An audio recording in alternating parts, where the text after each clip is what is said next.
శ్రీనివాస్ గారు ప్లీజ్. విజయ్ గారు sir already Amaravati రాజధాని అనేటువంటి దానిపైన గెజిట్ నోటిఫికేషన్ రెడీ అవుతా ఉంది, లీగల్ రివ్యూలో ఉంది. ఖచ్చితంగా గెజిట్ తో పాటు అంటే వాళ్ళ వైసీపీ అడిగిందని మేము చెప్పట్లా, ఆంధ్రప్రదేశ్ అమరావతి ప్రాంతంలో ఆంధ్రప్రదేశ్ అభివృద్ధి కోసం ఇచ్చిన రైతుల కోసం మీలాంటి దుష్ట శక్తులు మళ్ళీ వచ్చి అమరావతిని కదిలించేటువంటి ప్రయత్నం చేయకుండా మీ అందరికి కూడా ఒక మంత్రం వేసి మిమ్మల్ని పక్కన కూర్చోబెట్టడం కోసమే అమరావతి రాజధాని ఆంధ్రప్రదేశ్ అనేటువంటి ఒక గజిట్ నోటిఫికేషన్ రాబోతా ఉంది. అది వచ్చిన తర్వాత మీరు గుండెలు బాదుకొని ఏడవడం తప్ప చేయగలిగేది ఏం లేదు.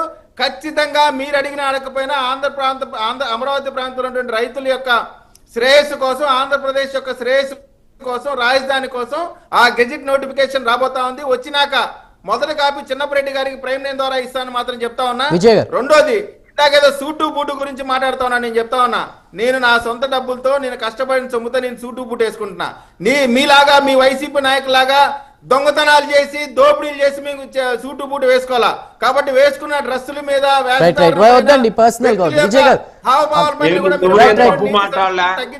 సూటు బూటు వేసుకొని అధికార మతంతో మాట్లాడేవాళ్ళు నువ్వేమో దోపిడీ విజయ్ గారు. చిన్నపరెడ్డి గారు ప్లీజ్ అండి. ప్లీజ్ అండి. రైట్ వ్యక్తిగతంగా ఏది వద్దు ప్లీజ్. అమరావతి గురించి నోటిఫై చేసిన దాని గురించి మాట్లాడమంటే అమరావతి నోటిఫై చేసి మా అందరు నోరు ముప్పిస్తాడంట. ఫస్ట్ కాగితం ఈయన ఓకే చిన్నపరెడ్డి గారు సమయం వృధా అవుతుంది. ఒక్క నిమిషం విజయ్ గారు మరో ప్రశ్న. విజయ్ గారు రాజధానిని నోటిఫై చేపించలేకపోయారు. మా ఫలాలన్నీ తీసుకున్నారు. మా పిల్లల పెళ్లిళ్ళు ఎలా చేయాలి, మా పిల్లల చదువులు ఏం చేయాలి, మా పిల్లలకి ఏం చేయాలి.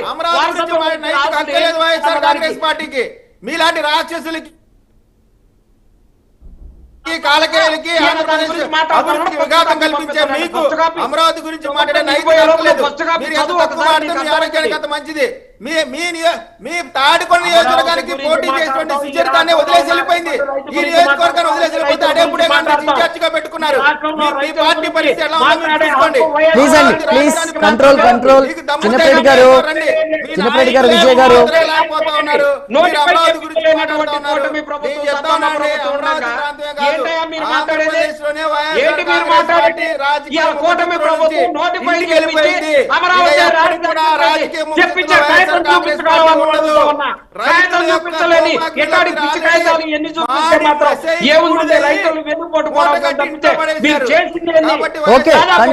కంట్రోల్ విజయ్ గారు. చిన్నపరెడ్డి గారు కంట్రోల్ ప్లీజ్ అండి. మంది చనిపోయారు. అమరావతి సంవత్సరాలు అవుతుంది, ఇంతవరకు నోటిఫై చేయించలేదు. దాదాపు 7 సంవత్సరాలు వీళ్ళిద్దరు మంది చనిపోయారు. చూడండి, అమరావతి ప్రాంతంలో దళిత రైతుల పైన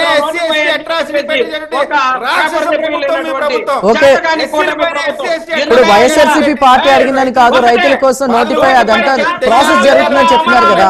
సంబంధించింది లేకపోతే మేము రిజైన్ చేస్తామని చెప్పేసి చంద్రబాబు నాయుడు గారు, పవన్ కళ్యాణ్ గారు మాట్లాడొచ్చు కదా. అమరావతి రాజధానిని ప్రకటిస్తే తప్పితే మేము ఈ ప్రభుత్వంలో కలిసి ఉండమని చెప్పేసి అమరావతి రైతుల కోసం చెప్పండి.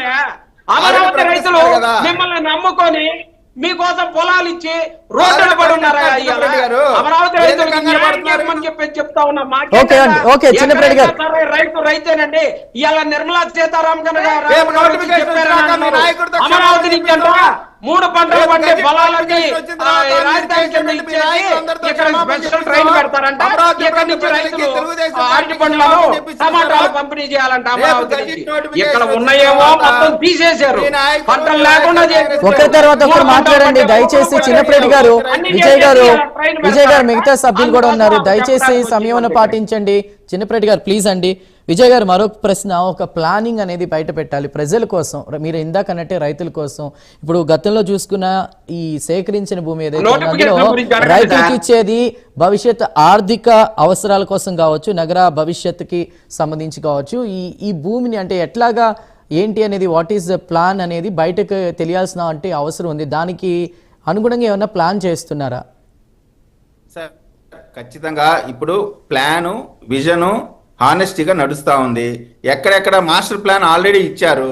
ఇప్పుడు ఎక్స్టెన్షన్ కారణం ఏంటంటే ఇక్కడ ఉన్నటువంటి ఈ అమరావతి ప్రాంతంలో వచ్చేటువంటి వ్యవస్థలు ఎక్కువైపోతా ఉన్నాయి. యూనివర్సిటీస్ కానీ, క్వాంటమ్ వ్యాలీ కానీ, నిన్న ఇందాక మన అమరావతి ప్రాంత రైతులు చెప్పారు, ఆయన శ్రీనివాస్ గారు ఎవరో చెప్పారు, 26 బ్యాంక్ హెడ్ క్వార్టర్స్ ఒకేసారి శంకుస్థాపన చేశారు నిర్మలా సీతారామన్ గారి ముఖ్య అతిథిగా పిలిచి. ఇటువంటి పరిస్థితుల్లో ఇక్కడ ఫ్యూచర్ సార్ ఒక్కటే సార్, ఫ్యూచరిస్టిక్ ఐడియా ఉండేటువంటి రాజకీయ నాయకులకి, ఫ్యూచర్ మీద కాకుండా ఏ రోజుకి ఆ రోజు ఆలోచించుకునేటువంటి నాయకులకి మధ్య చాలా తేడా ఉంటుంది. ఇప్పుడు నేను ఇందాక కూడా చెప్పాను మీకు, రాబోయే 100 సంవత్సరాల ప్లానింగ్ అమరావతి అంటే ఏదో 1 రోజు 2 రోజులు కాదు. అటువంటి విజన్కి కూడా చాలా ధైర్యం కావాలా, అటువంటి రోడ్ మ్యాప్ ఇవ్వడానికి కూడా ధైర్యం కావాలా. వాళ్ళకి విజన్ లేదు, పాలసీ లేదు, వాళ్ళ రాజకీయ పార్టీగా ఉండేటువంటి నైతిక అర్హత లేదంటే ఇది ఒక నిదర్శనం.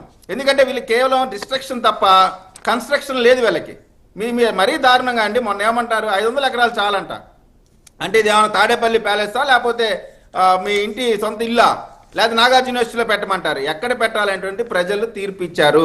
అమరావతి ప్రాంతాన్ని వీరు నెగ్లెక్ట్ చేశారు. అమరావతి ప్రాంతం ఆంధ్రప్రదేశ్కి అవసరమని ప్రజలు కూటమికి అధికారం కట్టబెట్టారు. కట్టబెట్టిన తర్వాత ఈ రోజున స్వచ్ఛందంగా రైతులు పొలాలు ఇస్తున్నారు. దీనికి సంబంధించినటువంటి ప్లానింగ్ ఇప్పుడు ఎవరికి కూడా రైతులకి నష్టం కలగకుండా, ఆర్థికంగా వాళ్ళకి భారం కలగకుండా, లాభదాయకంగా ఉండేలాగా, అదేవిధంగా ఆంధ్రప్రదేశ్కి ఉపయోగపడేలాగా వచ్చిన వ్యవస్థలకి ల్యాండ్ అకామిడేట్. సార్ ఎవరైనా ఎందుకు వస్తారు? ఎక్కడైతే ల్యాండ్ ఉంటుందో అక్కడే పరిశ్రమలు వస్తాయి, ఇన్వెస్ట్మెంట్స్ వస్తాయి. ల్యాండ్ బ్యాంక్ లేకపోతే ఎక్కడ పెడతారు తీసుకొచ్చి? కుదరదు కదా. అందుకనే ల్యాండ్ బ్యాంక్ అనేటువంటిది ప్రభుత్వం దగ్గర ఉండటం ద్వారా కొత్త కొత్త వ్యవస్థలు ఇక్కడ ఇన్వెస్ట్మెంట్ చేస్తే, ఇన్వెస్ట్మెంట్ చేయడం ద్వారా ఆర్థిక పరమైనటువంటి అవకాశాలు వస్తాయి, అదేవిధంగా యువతకు ఉద్యోగాలు వస్తాయి. తద్వారా ఆంధ్ర రాష్ట్రానికి ఆర్థికంగా బలమైనటువంటి పరిస్థితిలోకి వెళ్ళింది. అన్ని రకాలైనటువంటి కేవలం ప్రజల్ని యాచకులుగా పెట్టి చేపలు పంచడం తప్ప చేపలు పట్టడం నేర్పించనది ఈ ప్రభుత్వానికి మధ్య చాలా తేడా ఉంటది. ఓకే ఓకే విజయ్ గారు ఒక్క నిమిషం. 1వ తారీఖు కాగానే రోజు ఒక కేసు వేసుకొని పోతున్నారు కదా, చేపలు పట్టిస్తున్నారో లేకపోతే బార్బర్ షాపులు ఓపెన్ చేపిస్తున్నారు. 2 లక్షల రూపాయలు ఒక కుటుంబానికి ఇచ్చి 2 కోట్ల రూపాయలు ఖర్చు పెట్టేస్తున్నారు. 18 నెలలుగా 32 లక్షల రూపాయలు ఇచ్చి చిన్నప్రెడ్డి గారు చిన్నప్రెడ్డి గారు చిన్నప్రెడ్డి గారు చిన్నప్రెడ్డి గారు చిన్నప్రెడ్డి గారు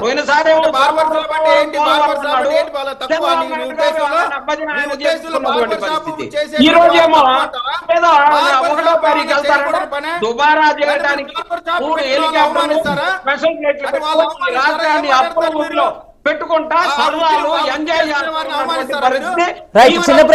చిన్నప్రెడ్డి గారు ఒక ప్రశ్న. అమరావతి ఒక నిమిషం విజయ్ గారు సార్, ఒకళ్ళ వృత్తిని అట్లా అవమానకరంగా మాట్లాడటం తప్పు. దానికి క్షమాపణ చెప్పాలి చిన్నప్రెడ్డి గారు.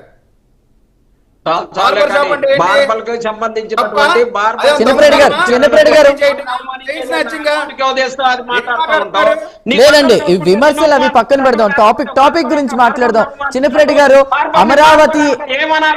అమరావతి కుటుంబానికి వెళ్ళి వాళ్ళకి అది ఇచ్చినారనంటే ఏమని పలకాలో చెప్పు.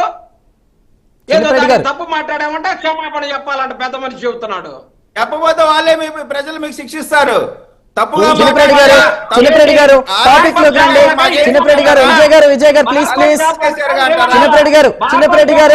చిన్నప్రెడ్డి గారు దయచేసి విషయంలోకి వద్దాం. అమరావతి